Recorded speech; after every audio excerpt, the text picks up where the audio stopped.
Monsieur Sor.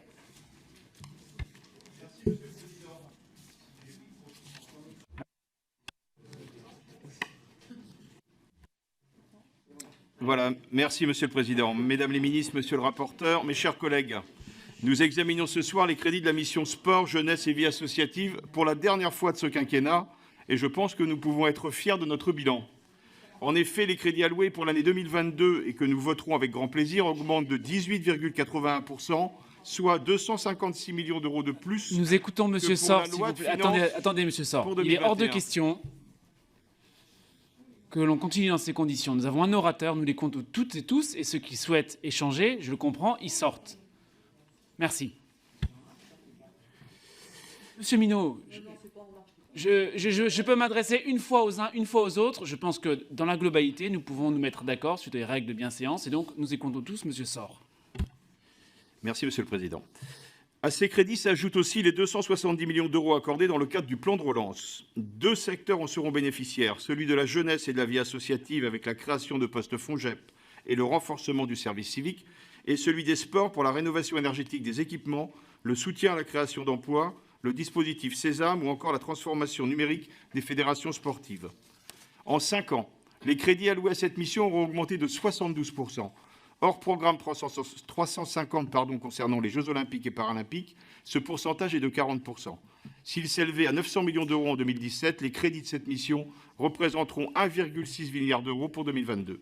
Cette nette augmentation budgétaire démontre la volonté du gouvernement de faciliter la pratique sportive pour tous et de permettre l'engagement associatif et celui de la jeunesse.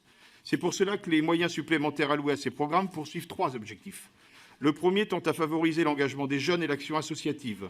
Le budget consacré à ce programme est porté à 772 millions d'euros, soit 11,37% d'augmentation des crédits. Cette hausse traduit bien la volonté de notre majorité de faire de la jeunesse une de ses priorités. Le gouvernement poursuit également la trajectoire qu'il a impulsée depuis 2017 en déployant le SNU, en renforçant le service civique et en reconduisant le dispositif Un jeune, un mentor. Ces 2 premiers dispositifs représentent 70% de l'augmentation.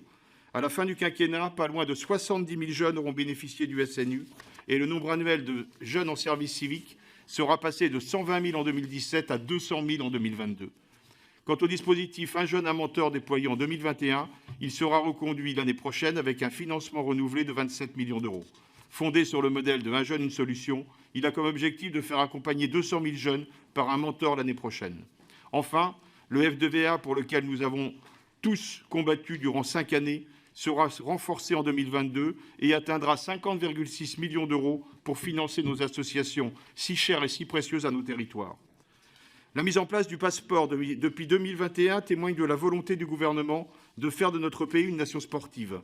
Notre volonté est aussi de réduire les inégalités d'accès à cette pratique. C'est pour cela que l'enveloppe allouée à ce dispositif sera renouvelée pour 2022 à hauteur de 100 millions d'euros.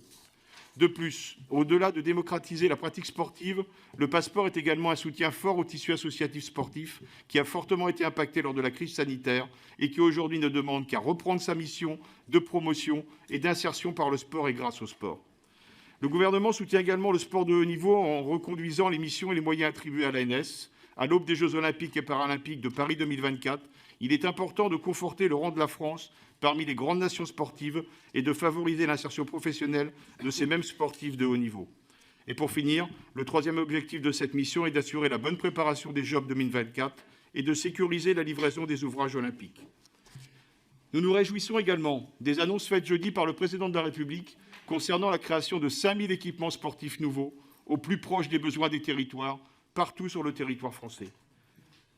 Notre majorité parlementaire s'inscrit pleinement dans les objectifs poursuivis par cette mission et notre groupe La République En Marche votera unanimement ces crédits.